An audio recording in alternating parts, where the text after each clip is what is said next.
Canada ఎన్నికల్లో liberals party భారీ ఆధిక్యంతో విజయం సాధించింది. దీంతో నూతన ప్రధానిగా మార్క్ కార్నీ మరోసారి బాధ్యతలు చేపట్టేందుకు సిద్ధమవుతున్నారు.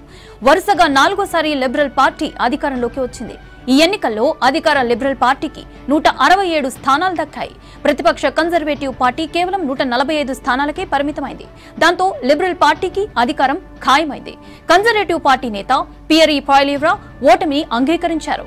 కెనడా పార్లమెంట్లోని హౌస్ ఆఫ్ కామర్స్ లో మొత్తం 343 స్థానాలున్నాయి. ప్రభుత్వాన్ని ఏర్పాటు చేయాలంటే 172 మంది సభ్యుల బలం అవసరం.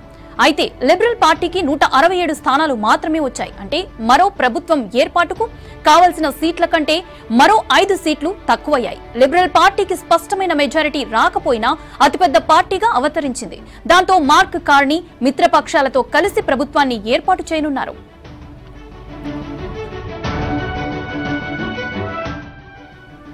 ఈ ఎన్నికల్లో ఫ్రాంకోయిస్ బ్లాంకెట్ నేతృత్వంలోని బ్లాక్ క్యూబికాయిన్ పార్టీ 23 స్థానాల్లో గెలిచింది.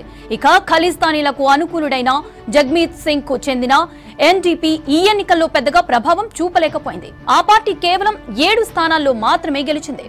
పార్టీ ఘోర పరాజయానికి బాధ్యత వహిస్తూ జగ్మీత్ సింగ్ పార్టీ అధ్యక్ష పదవికి రాజీనామా చేశారు.